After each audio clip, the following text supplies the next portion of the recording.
La rampa tendría que tener una anchura limitada y lo bastante grande para dar cabida a muchos hombres tirando de enormes bloques de piedra hasta la cima. Pero claro, la pirámide se va haciendo cada vez más pequeña, por lo que nunca podría llegar hasta la cima. Te quedarías sin espacio. Además, esta técnica implicaría que solo podía haber una rampa, por lo que todo el movimiento de piedras habría sido muy lento, muy laborioso, y subiendo las piedras hasta su punto de colocación de una en una.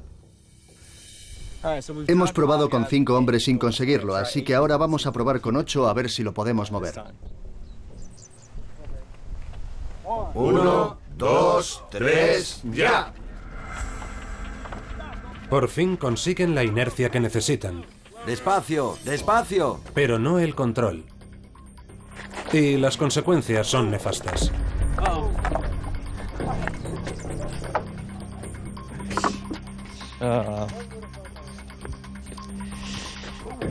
Se han caído trozos de cemento.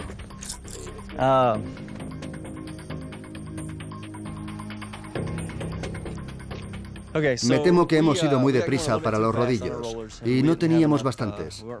No hemos movido los rodillos con la rapidez necesaria. Por eso se han salido los rodillos de atrás. Se ha caído el bloque y se ha roto. Si esto fuera Egipto, con un bloque de piedra arenisca que se tarda meses en tallar, ya lo has perdido, no sirve y hay que empezar de nuevo. Y el problema con el bloque es que ahora ya no está encima de los rodillos. ¿Cómo lo quitas de la rampa y empiezas otra vez? Los egipcios debían tener un margen de tolerancia mínimo, porque el proceso no funciona a menos que vaya todo perfecto. Ahora tengo mucho más respeto por los ingenieros egipcios. Pero aun con todo, las pirámides se construyeron. Y ahora que Steve ha descartado las principales teorías comúnmente aceptadas sobre las técnicas que utilizaron, hay que buscar otra explicación. Un escritor de la antigüedad asegura misteriosamente que para subir las piedras se utilizaron máquinas. Steve cree que esa podría ser la explicación.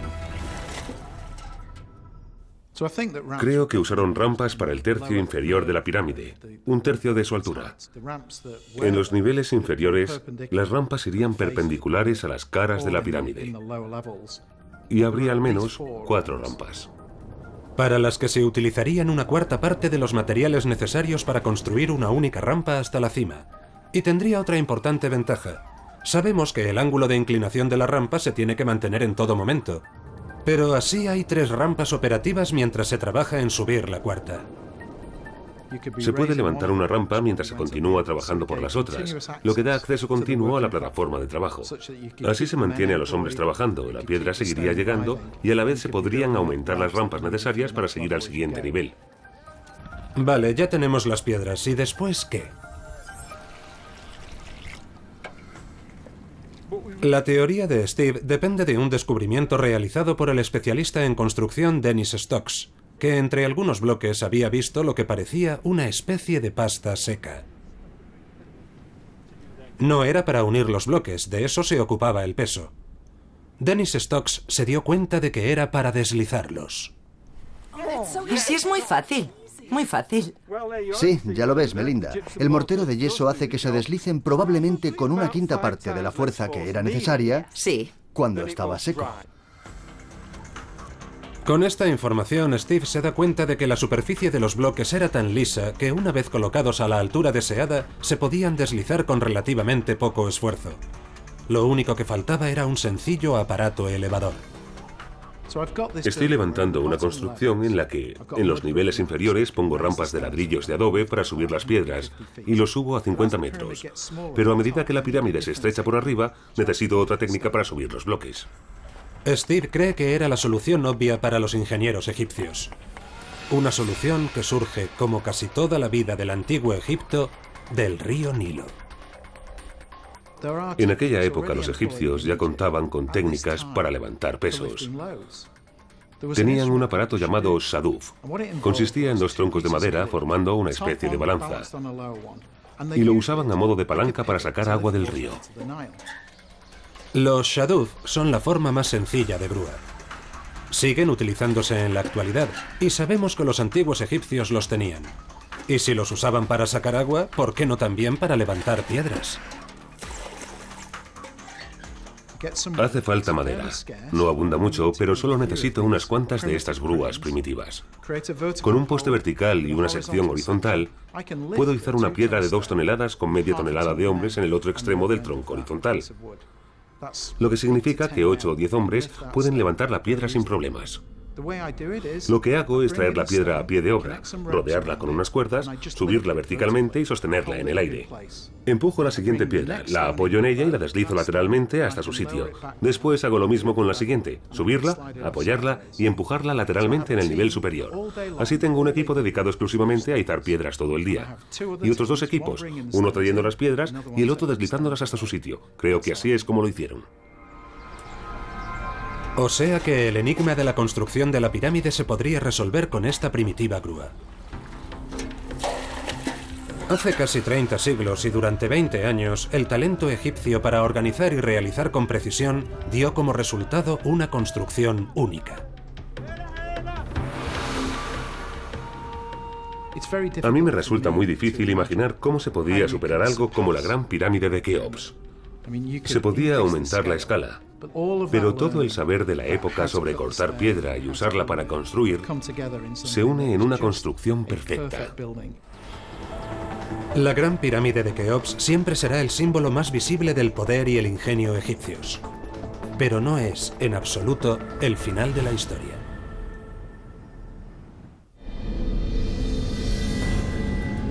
Algunas de las grandes maravillas egipcias se crearon precisamente para no ser vistas. Este es el Valle de los Reyes. Cada entrada tallada en la roca es el acceso a un mundo subterráneo. Un lugar donde se construyeron las tumbas de los faraones durante más de 400 años. 1000 años después de la construcción de la pirámide de Keops, la forma de enterrar a los reyes cambia. Antes, las estructuras de las tumbas reales eran más que visibles, pero cuando llegamos al Imperio Nuevo, las tumbas se ocultan, se cierran. Es una forma de proteger mucho más el cadáver del rey.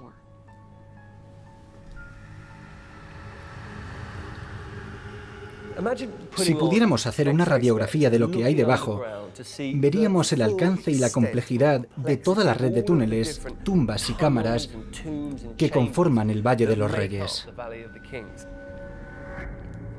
Y sabiendo lo difícil y peligrosa que es su excavación, enseguida te das cuenta de que el Valle de los Reyes no tiene nada que envidiar arquitectónicamente hablando a la construcción de la pirámide de Keops.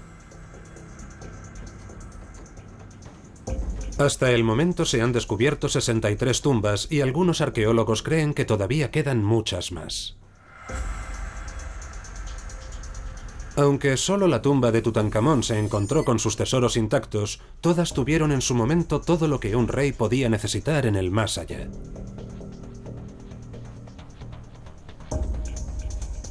Los diseños varían en escala, desde simples fosas a palacios subterráneos completos, aunque todos tienen en el centro la cámara mortuoria.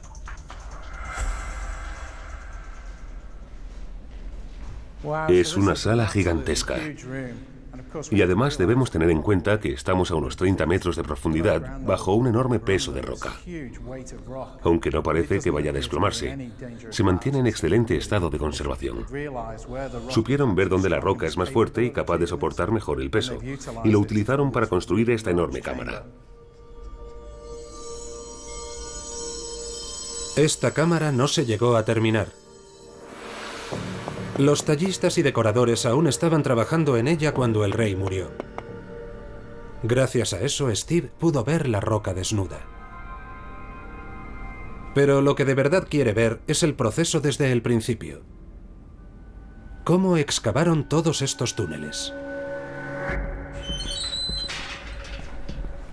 Melinda acompaña a Steve a la tumba de una de las grandes reinas egipcias, Hatshepsut.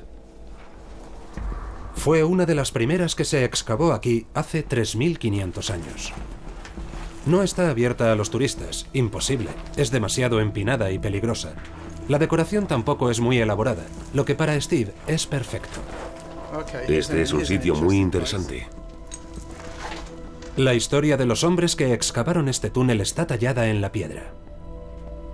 Lo que me encanta de esta pared es que se pueden ver las marcas de los antiguos cinceles. Aquí seguramente solo usaron un cincel de cobre o de bronce y un mazo de madera para abrirse camino.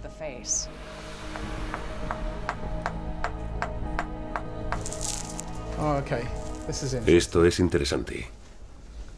Esto que vemos es un hueco natural en el que insertar una cuña y arrancar esa sección de la roca, que saldría sin más dificultad. Lo que significa que podían avanzar por el túnel a buen ritmo.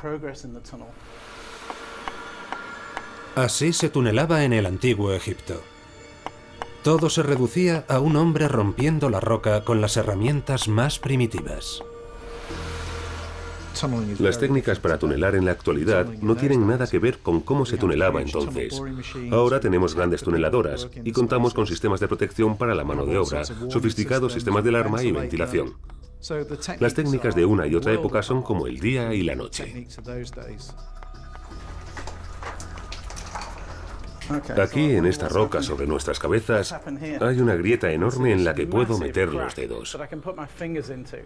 Supongo que los egipcios se dieron cuenta de que habían llegado a una fractura en la roca y, a medida que avanzaban, vieron que esta enorme losa se iba a desplomar sobre sus cabezas. Por eso tomaron la decisión de reducir el tamaño del túnel. La abertura se hace mucho más pequeña, y esto es básicamente un intento de introducir esta especie de columnas para sujetar el techo y evitar que se desplomara en los túneles a medida que avanzaban. Imagino que tuvo que haber desplomes parciales de roca y losas que mataron a más de un trabajador.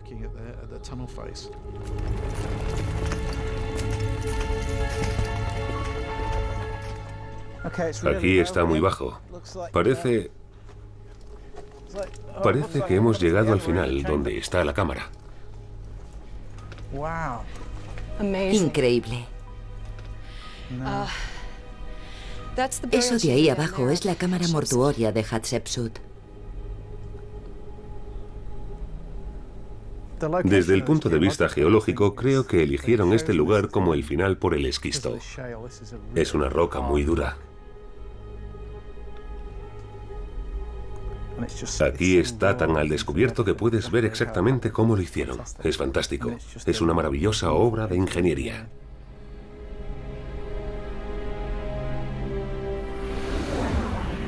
El túnel desciende 210 metros, gira y hace una curva.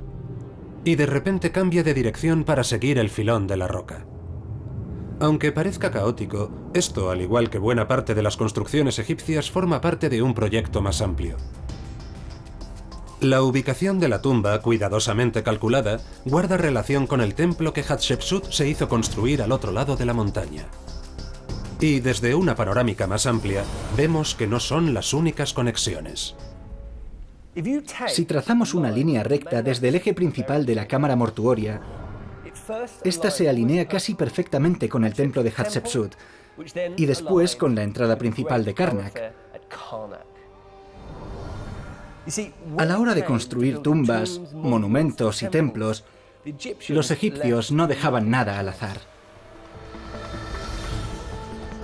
Y si el Valle de los Reyes era un lugar oculto, construido para honrar a los faraones muertos, Karnak se construyó para sobrecoger a los vivos.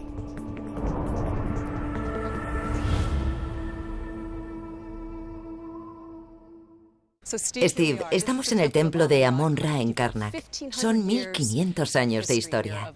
De construcción, de destrucción y de reconstrucción. Y dentro hay pilares, columnas, santuarios, patios. Es enorme. Tiene más de 1,5 kilómetros de largo y más de 1 de ancho. Karnak no es una construcción única.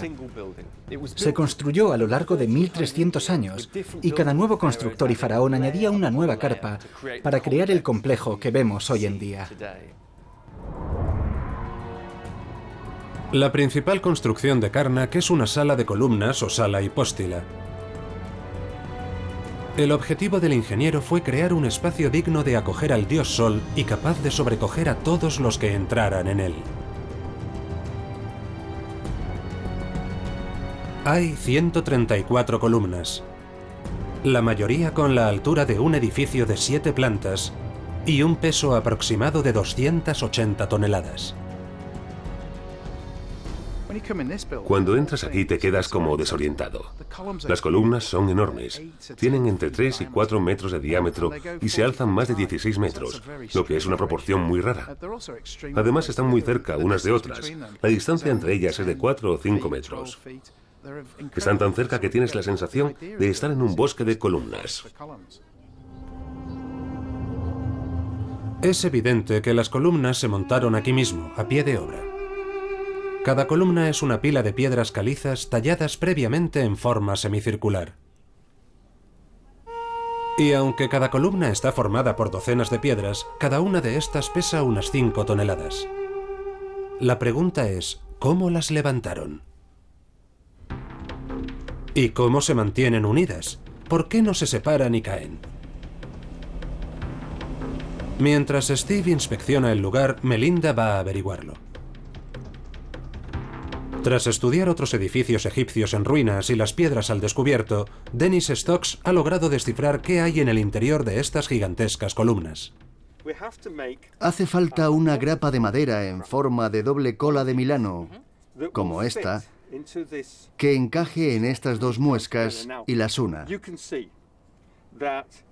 Cuando está colocada, su misma forma impide que las piedras se separen.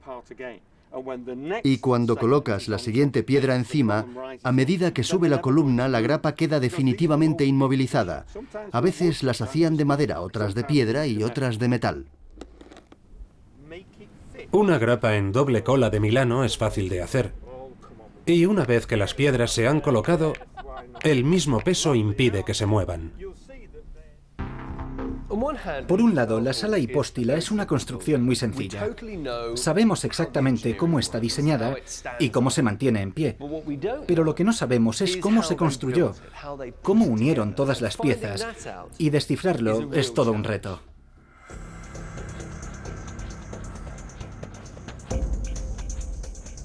A veces es muy complicado ver algo totalmente terminado y descifrar cómo se construyó. Y eso se debe a que en todas las estructuras, también en las estructuras modernas, tenemos lo que se denomina